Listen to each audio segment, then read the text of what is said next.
दोस्तों नमस्कार। मैं हूं Gautam Anand. Welcome to my YouTube channel Blue Byte. आज हम आप लोगों के सामने अपनी एक कविता लेकर हाजिर हूं, जिसका शीर्षक है वजह क्या जो लभ्य न हो। यह शीर्षक हम अपने नौजवान वर्ग को उत्साहित करने के लिए, प्रेरित करने के लिए, उनको नई ऊर्जा प्रदान करने के लिए लिखी गई है।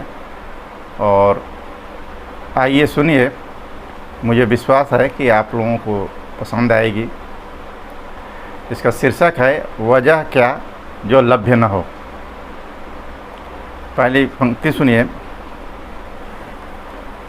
एक चीज़ और मैं आपको बता दूं कि इसमें एक शब्द आ रहा है वत्स।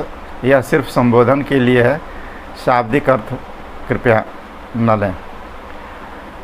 कविता सुनिए कि हे वत्स उठो, हे वत्स उठो, घोर तिमिर से नाता तोड़। घोर तिमिर से, तिमिर मतलब होता है अंधकार।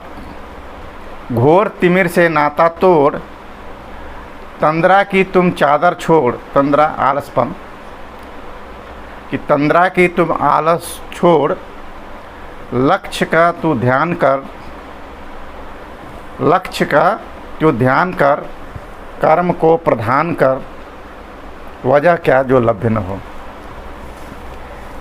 वजह क्या जो लभ्य न हो। फिर से सुनिए कि हे वत्स उठो, घोर तिमिर से नाता तोड़। घोर तिमिर से नाता तोड़, तंद्रा की तुम चादर छोड़। लक्ष्य का तू ध्यान कर, लक्ष्य का तू ध्यान कर, कर्म को प्रधान कर। वजह क्या जो लभ्य न हो। वजह क्या जो लभ्य न हो। आगे सुनिए कि कल्पनाओं को पर दो, कल्पनाओं को पर दो। लंबी रेखाओं से अपनी लंबी रेखाएं कर दो।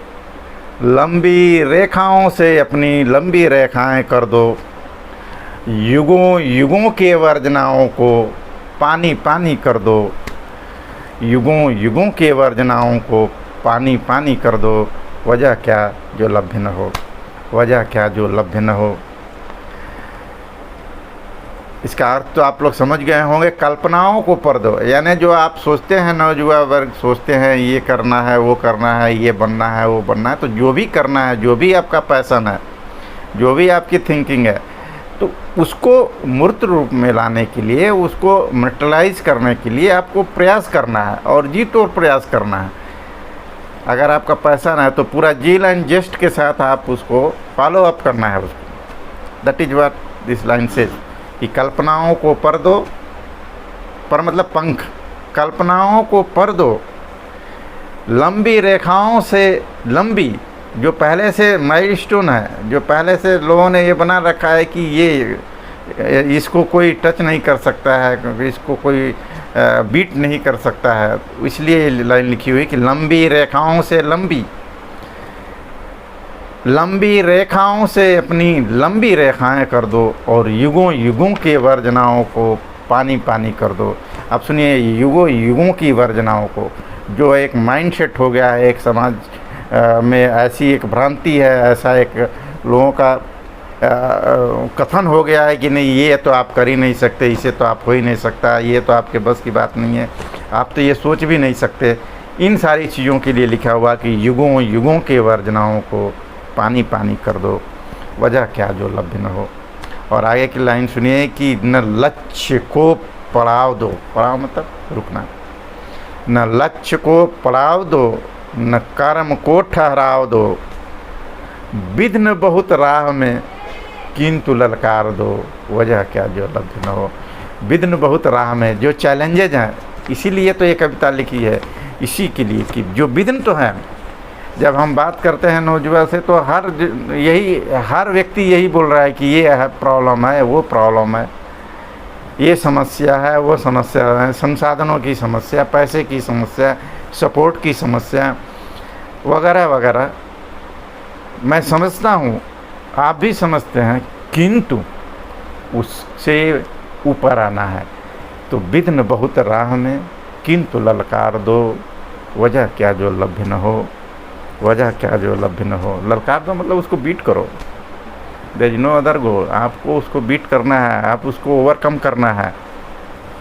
हर आदमी समस्याओं से जूझता है, चैलेंजेस को एक्सेप्ट करता है और उसको बीट करने के बाद, उसको ओवरकम करने के बाद ही सक्सेस होता है। हर आदमी के सक्सेस स्टोरी में पढ़ेंगे आप कि मुश्किल के बाद ही उनके अच्छे दिन आए।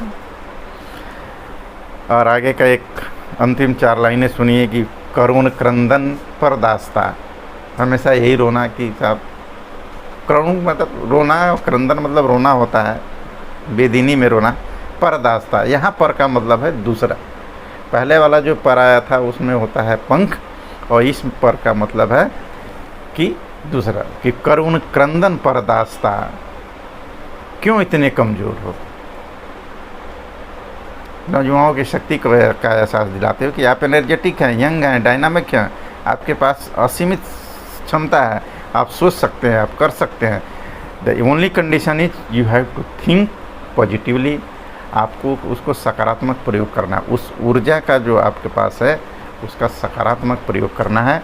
उसी को लिखा है कि करुण क्रंदन पर दास्ता, क्यों इतने कमज़ोर हो, चंद टुकड़ों पर क्यों भाव विभोर हो। साधो निशाना लक्ष्य पर, साधो निशाना लक्ष्य पर, वजह क्या जो लभ्य न हो, वजह क्या जो लभ्य न हो, वजह क्या जो लभ्य न हो। धन्यवाद। जय भीम, नमो बुद्धाय।